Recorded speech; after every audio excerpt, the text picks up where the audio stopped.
The F1 Manager series is back for 2024 with a new entry to the franchise.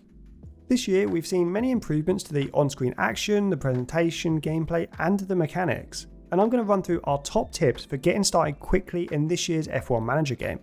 I'll look at a range of tips for completely new players and the best way to manage some of the new features. Now if you follow Formula 1 week to week, you'll probably understand a lot of the concepts in F1 Manager 2024. This is a game that allows you to develop your car with new parts, improve your team, including managing drivers and other key personnel, and then you also act as a strategist during a race weekend. You contribute to how your drivers tackle the practice, quali, and race sessions. The more time your drivers spend on track during practice, the better their preparation for the race. However, this will use more tyres, and you'll ideally need some new sets for qualifying in the race. These are all decisions you have to make in F1 Manager. Now, my first real tip is one that I'd recommend with most games, but more so with F1 Manager 24. And this is to pause the game a lot. A lot is going on at most moments in this management sim, and this means the game can feel pretty chaotic at times, or some things can just pass you by. When you're in the back end of the game and tinkering with the many mechanics away from the track, you can take as much time as you like. You can analyse data, compare your car's stats to the opposition's. You can really spend time researching which drivers you wish to pursue and hire and how you want to develop your team. But things can get a little bit more tricky when you get to a race weekend. On the track, you'll be tasked with managing both drivers from their behaviour on track to the strategy calls for both cars. Thankfully, there is a pause button and speed controls, which give you the time you need to decide what to do at any time during a race, quali or practice session. And I'd recommend using these tools, especially during your first few races when the mechanics are fresh. This is particularly helpful when trying to calculate strategies. Working out where your car will come out on track after a pit stop can take some maths, and pausing just gives you that breather and the time you need to make each decision. Now, each race weekend consists of multiple sessions, just like real-world Formula 1. You've got practice sessions where you can increase your driver's preparation, work on your car setups and acclimatise them to the track. Then you've got the quali, which dictates your starting position for the race, and some weekends also have sprint races.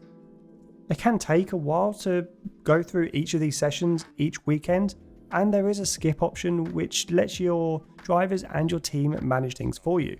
This is ideal if you're looking to run through each year pretty quickly. However, I do recommend trying to limit how many sessions you skip. Opting to control your decisions during practice sessions can make your drivers more prepared for the race, ultimately resulting in better finishing positions. The keys to practice sessions are meeting practice goals, and these are split into 3 categories.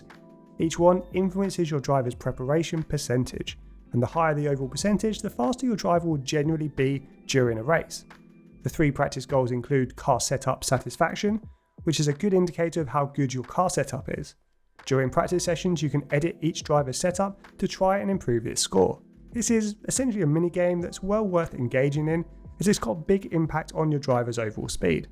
Then you've got track acclimatization, which increases with the more laps your driver completes. To increase this, you should ensure that they run often during each session, and running longer stint lengths also increases this stat faster. Then you've got the car parts knowledge stat, which is dictated by how much time your driver has spent with specific parts. Upgrading your car will lower this stat, but your driver then completes laps with specific parts which will increase it back up. Now, mastering car setups is my next top tip. This is a really important minigame where you essentially try to guess and then tinker and nail down the car setup for both cars. You've got access to a range of different setup options, and each one affects the setup screen in different ways. Your goal is to find the sweet spot for each part of the setup, including oversteer, braking stability, cornering, traction and straights. Your driver will give you feedback from bad to optimal after each stint. Now, I won't touch on this too much in this guide, as I am planning a complete video on how to master car setups in F1 Manager 2024. Now, when you start a practice run for either driver, you have complete control over the stint duration, the tyres and the run plan. I'd recommend using harder tyres and setting your run plan pretty long. The longer your driver runs in a single stint, the faster the track acclimatization will increase, and you have more chance of getting all 5 setup feedback comments from your driver. You can always cut short a stint by manually pitting if you do want to come in and try a new setup, or if your driver has already provided the feedback earlier than you planned.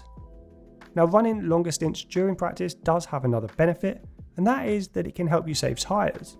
If you run 2 stints in a practice session compared to 3, that's essentially a set of tyres that you can save for the qualifying or the race. You'll generally want to have some new tyres for the race, normally soft tyres, and doing this can give you a big benefit to performance compared to other cars, especially if you use aggressive race strategies. One way you can also save tyres is to limit how many runs you do through qualifying. If you've got a car that can comfortably progress from Q1 to Q2 most weekends, try to only perform a single run during that first part of qualifying. This can save a set of tyres, as can reusing a used set of tyres for your first run in Q2 and then a new set for your second run.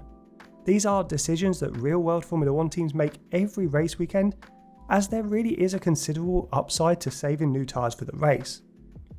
Now, when you actually get to choosing your race strategy, you can decide when each driver will pit, which tyres they'll use, and more. One top tip is to actually mix up the strategies for both drivers. Using different strategies is beneficial for a few reasons. First of all, pitting on different laps and using different tyres can reduce how often your drivers are competing for the same bit of track, and you don't really want your drivers fighting each other or holding each other up. It also lets you split your chances in case you choose the wrong strategy or something crazy happens mid-race. If both your drivers are on the same strategy and that strategy turns out to be the slowest, both drivers will end up having a poor race.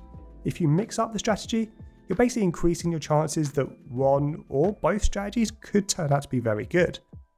Now, my next tip continues the race strategy trend, focusing on the style of strategy you should be choosing. You can opt to choose a one-stop strategy and manage your tyres during a race, which many teams do in real life.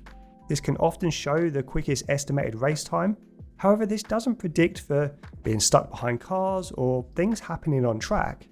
Often in F1 Manager 2024, choosing a more aggressive strategy can be faster. It is much easier to overtake in F1 Manager compared to real life, and this means opting to stop an additional time compared to other drivers. Using softer tyres and trying to pass cars on track by using a more aggressive driver command can be a faster option. Asking your drivers to push hard during a race does run the risk of them making a mistake. However, this risk is lower than you may think and is often the better route. Plus, overtaking is much more enjoyable than managing tyre wear, right? Now, a new feature for this year's F1 Manager game is driver mentality.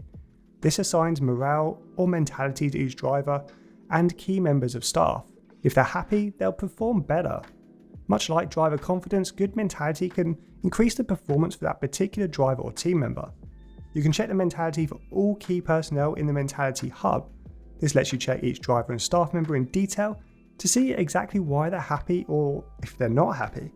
If a member of staff is unhappy, you can delve into what is causing this, giving you key information on how to improve it. I would regularly check this screen and try to fix the issues any staff member is having. This can be a fairly easy way for the game to guide you through and actually help you boost the performance from your team members. Now, if you like the challenge of choosing a car that's running at the back of the field, say a Williams or a Haas, or if you go into creating your own brand new team, good race results can be hard to come by. One of the best ways to improve your finishing position during a race is to improve your car. This is done using the car upgrade system, which is split into parts from initial development and research through to manufacturing. At various points throughout the season, you'll be allocated a range of development hours which you can spend. These are split between CFD and wind tunnel hours and can be individually allocated to different development projects. It's important to always use your allocation of CFD and wind tunnel hours before the current ATR period ends. This allocation resets at the start of every new ATR period, so don't worry about using them all too early, you will get a bunch back later in the season. Now, deciding which area of your car to actually develop, it can be worth looking at the calendar to see what tracks are coming up. Each track on the F1 calendar will benefit from specific car characteristics.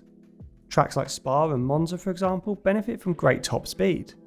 And tracks like Monaco on the other end of this and reward good aerodynamics.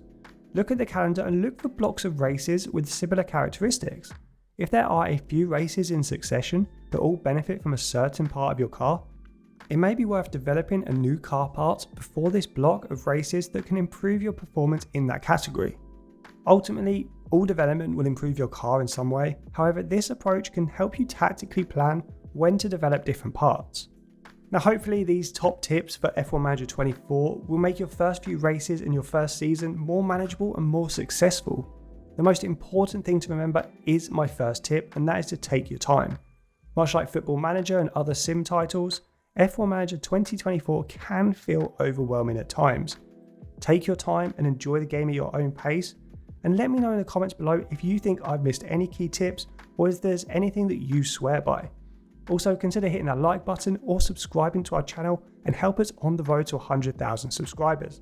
But for now guys, I will see you on track.